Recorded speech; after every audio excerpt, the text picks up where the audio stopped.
नमस्कार। Hindi professional VBG में आज हम रसखान जी द्वारा रचित सवैये पढ़ेंगे। पहला अवतरण पढ़ते हैं।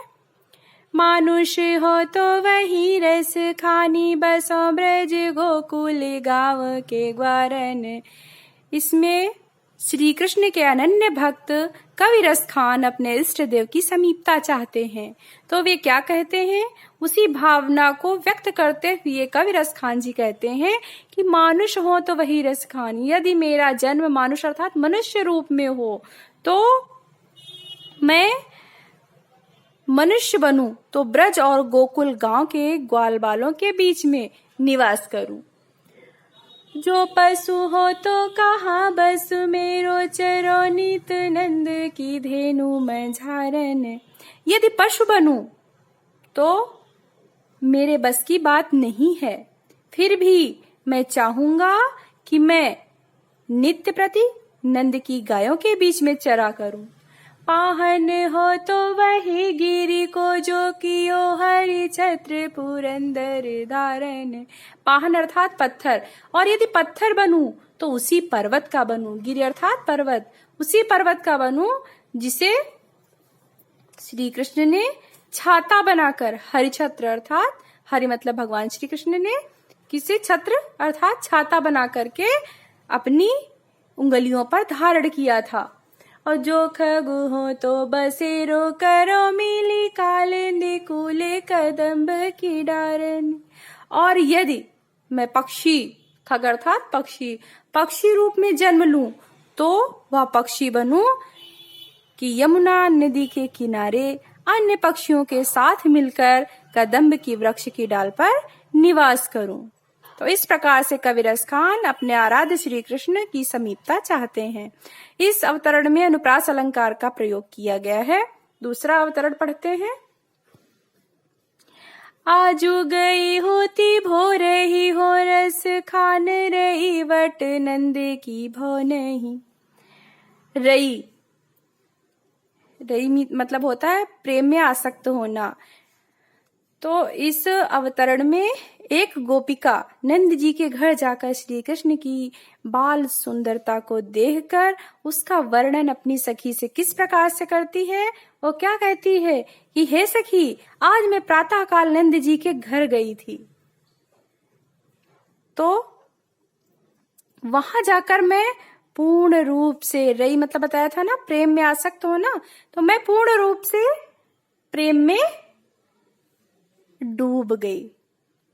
इवा को जियो जुग लाख, करो रे जसोमती को सुख जाते कहो नहीं। नंद जी का वह लाल लाखों करोड़ों युगों तक जीवित रहे। लाख अर्थात लाखों, करोड़ों वर्षों तक, युगों तक, जुग अर्थात युगों तक जीवित रहे, यही मेरी कामना है।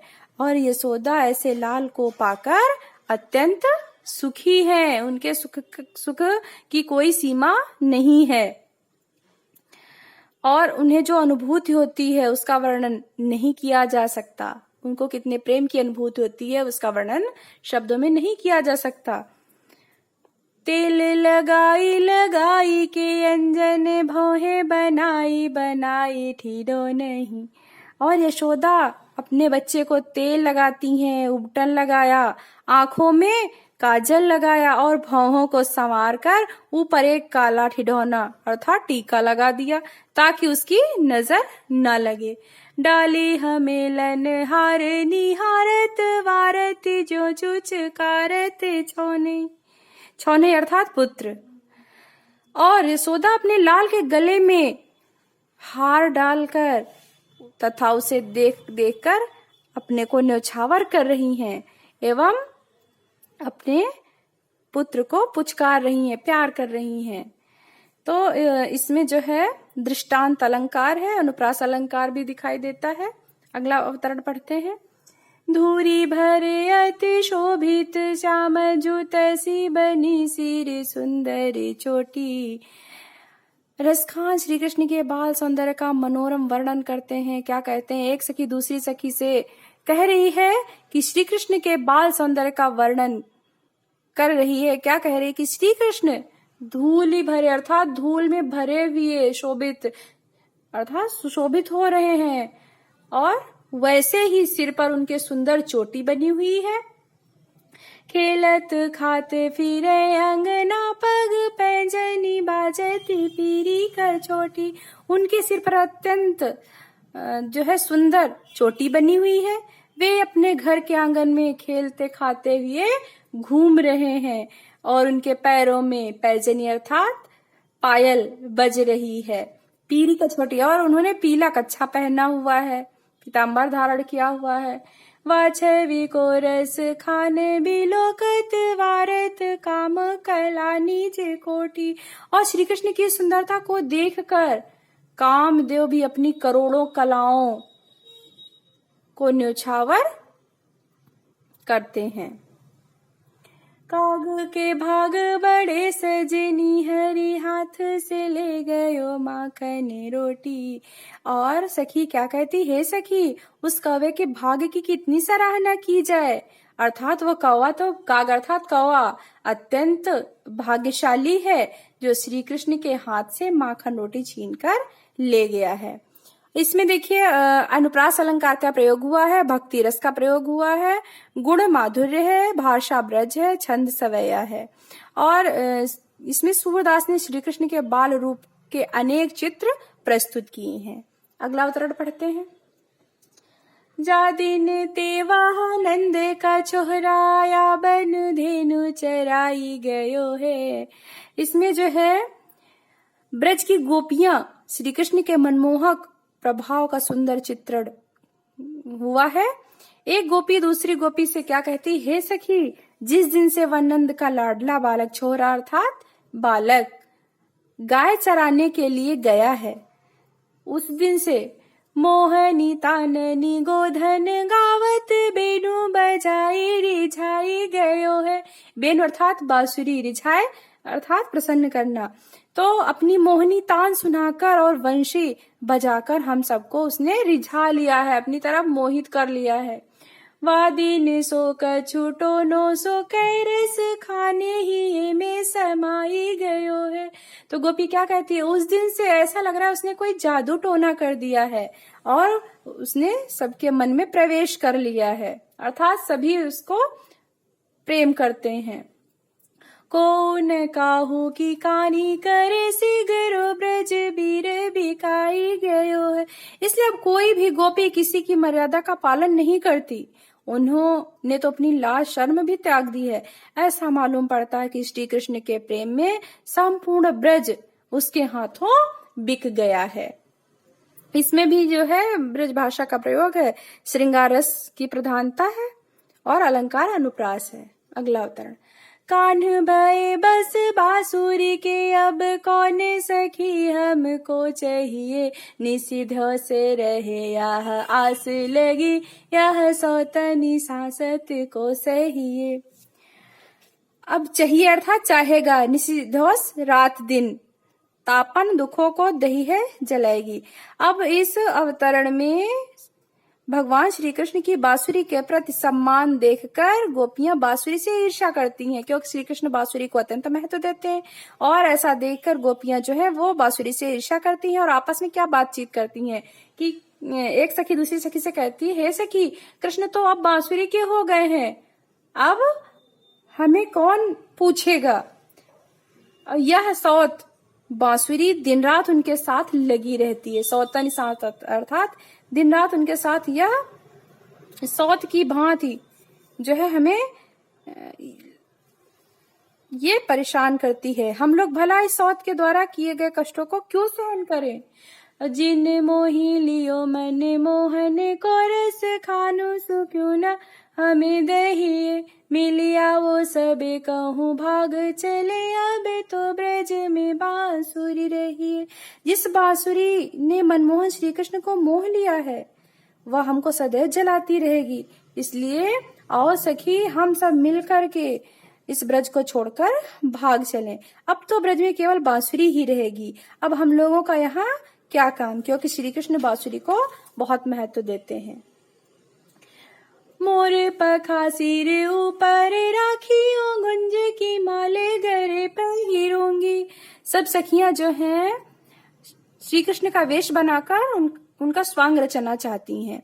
तो एक सखी उनके सभी परिधान को पहन लेती है, धारण कर लेती है, किंतु ईर्ष्यावश बांसुरी को धारण नहीं करना चाहती। वो क्या कहती है कि हे सखी, मैं अपने श्री कृष्ण की तरह अपने सिर पर मोर के पंख को धारण कर लूंगी, गुंज की माल गले पहनूंगी और गले में गुंज की जो है वनमाला धारण कर लूंगी। ओढ़ी पीतांबर लैला कोटी बन गोधन ग्वारन संग फिरोंगी, और लकुटी अर्थात लाठी को भी ले लूंगी, ग्वाल बालों के साथ वन में भी घूमूंगी। भाव तो वो ही मेरो रस खानी, सो तेरे कहे सब स्वांग करूंगी। इसके अतिरिक्त तुम लोगों को जो जो अच्छा लगेगा वो सभी स्वांग करूंगी, किंतु इस मुरली को मुरलीधर की है। या मुरली मुरलीधर की अधरान धरी अधरान धरूंगी। उन्होंने इस मुरली को अपने अधरों पर धारण किया है, इसे मैं अपने अधरों पर धारण नहीं करूंगी, क्योंकि यह मुरली मेरी सौत है। श्याम के जिन अधरों का रसास्वादन मुझे करना था उसे इस बांसुरी ने किया है। तो इस तरह से वे जो है बांसुरी को सौतिया डाह समझती हैं और उससे अत्यंत ईर्ष्या करती हैं। यहाँ भी अनुप्रास अलंकार सुंदर प्रयोग किया गया है। अगला है कवित्व। देखिए कवित्व में क्या किया है। गोरज बिराज भाले लहे लही बन माले, आगे गैया पीछे ग्वाल गावे मृदुबानी री।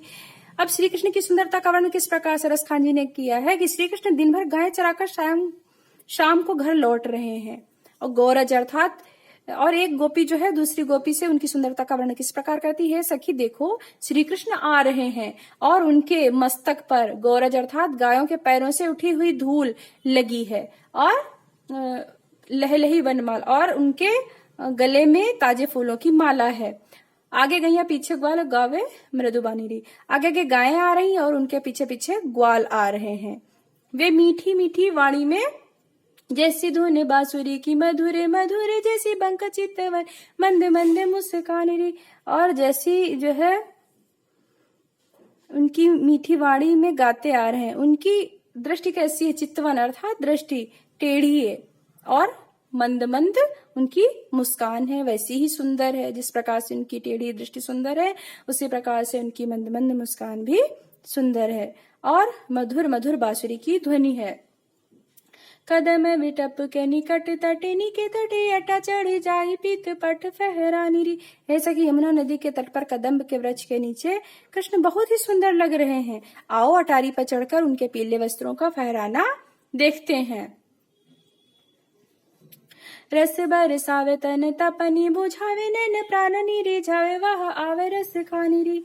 वह आनंद का भंडार हमारी आंखों तथा प्राणों को रिझाता है, अत्यंत आनंद प्रदान करता है। इस प्रकार से जब श्री कृष्ण गायों को चराकर शाम को घर वापस लौटते हैं तो उनकी सुंदरता का वर्णन एक सखी दूसरी सखी से कर रही है। यहाँ सौंदर्य का स्वाभाविक चित्रण हुआ। अनुप्रास अलंकार की सुंदर योजना है, श्रृंगार रस और मधुर गुण का प्रयोग हुआ है। भाषा ब्रज भाषा मधुर तथा कोमल ब्रज भाषा है। अब धन्यवाद। आपको यह वीडियो पसंद आई तो आप इसे सब्सक्राइब कीजिए, लाइक कीजिए और शेयर कीजिए। Thank you so much.